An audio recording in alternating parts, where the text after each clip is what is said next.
actually a reporter. He worked for the Christian Science Monitor in Boston and Los Angeles as a City Hall reporter for the Rocky Mountain News in Denver, as a national field reporter for the McNeil Lear NewsHour, and as an education reporter for the Denver Post. So he's done a lot of stuff.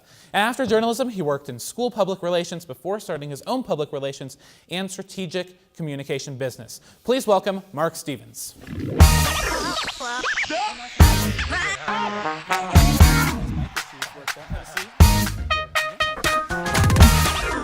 Intro. It sounds like you've written many different things, all sort of. So talk about your career a little bit. How did you get here? Well, it really started in journalism, reporting. I knew from 8th grade on I wanted to be involved in the news business. Okay. Loved watching Huntley Brinkley when I was a kid. Got the Boston Evening Globe when my mother would bring it home. Just loved reading it, and I thought being a reporter had to be the coolest job out there, and I think I was right. Yeah. So how did you get started as a reporter? I spent my summers in a newspaper in Boston just doing the basic grunt level work, sharpening pencils, delivering papers. Really had a great time just being around the newsroom and trying to help support it at the time, and then got one story published my first summer. And very cool. How old were you when that got published? I was 17. Wow, very cool. Yeah. Awesome. So when I graduated from college, the paper offered me a job, and it was just a fortuitous thing. I was lucky to have a kind of a goal. I knew what I wanted to do. Exactly. You just jumped right into it and ran with it. I did, yeah. So you worked at the Denver Post a little bit, correct? Yeah, I did work at the Denver Post in the early 1990s. Okay. I covered Denver Public Schools for 5 years. Okay. And then that was my last journalism position. And then it switched over. Denver Public Schools actually brought me on as director of communications. So I went to the other side of the business, in sort of the PR side. Okay. And worked for 11 years at Denver Public Schools, and Awesome. worked with Greeley School District, and worked with the State Department of Education for 4 years. What was that like? What were some of the things you did with that? Oh boy, well, when you're with Denver Public Schools, I mean, the issues we dealt with, social issues, testing issues, lots of major discussion in this town about racial discrimination. In fact, when I first switched over to Denver Public Schools, we were still busing students across town for racial purposes to try to get a better mix in the schools. And right after I joined, the judge issued a ruling, and we had to go through a 2-year process of going back to neighborhood schools. So and that was just in the 90s? That was in the mid-90s, wow, yeah. So it was very dramatic. It's politically charged. It's fascinating. There's no shortage of stuff going on. And of course, the media, we're following it very closely. Any kind of incident that would happen in a school, whether it was a situation with violence or a teacher complaint or a parent complaint, it was always a charge against the school district itself. So we had to respond.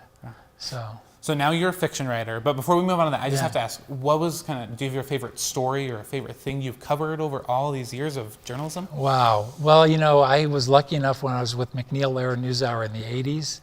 I had covered lots of great stories in the newspapers, but when I was with McNeil Lear, I got to travel with a Latin American correspondent, and we did things like covering the 1985 earthquake in Mexico City that killed tens of thousands of people. We were there for the aftershock that was bigger than the original earthquake. We went to Nicaragua, we went to El Salvador. Again, sometimes it was natural disaster kinds of trips like earthquakes or volcanoes.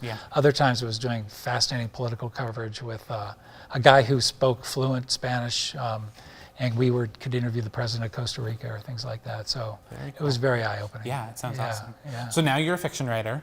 One of the things I do. And we have one of your books here. That's the new one. Yep. Lake or Fire, a brand new book. Lake of Fire. Lake of Fire. Yeah. I can't read apparently. Good thing you're here since I can't. Well, I have to mention the song. I have to mention it specifically because it's taken from a song by a band called the Meat Puppets, who wrote a song called Lake of Fire, covered by Nirvana in their Nirvana Unplugged album. So very cool. Yeah. So tell us a little bit about your new book. Well, all four, and this is the fourth, feature my main protagonist, and she is a hunting guide up in Flat Tops Wilderness in western Colorado. And she's inspired by somebody I met up there years ago, an actual female hunting guide who is as tough and tenacious and focused and enthusiastic about the wilderness and just getting to experience it. So I based the character on her. This is her fourth mystery, adventure, kind of topical book. This one deals with climate change, which doesn't sound like necessarily an exciting topic for a mystery, but you can drive that into your Yeah, plot. for sure. And it's actually also inspired by one of the largest manhunts in Colorado history. In the late 1990s, a police officer named Dale Claxton was unfortunately shot and killed by some anti-government terrorists in downtown Cortez, Colorado. And when those three bad guys escaped, it sparked the largest manhunt in Colorado history into the wilderness. And reading a book about that inspired the plot for this. So even though this is fiction, it's still rooted in a lot of real events and your experiences. And I think that probably comes from being a reporter. Yeah, exactly. So actually, all four books in progression have dealt with some sort of topical issue, a new theme, and immigration or poaching or fracking. Animal rights activists. I mean, I always try to look for some sort of topical theme to bounce off of. Well, we're running out of time, so one last quick question. So I've noticed a lot of your books and your fiction writing focuses on kind of Colorado and that Western aspect.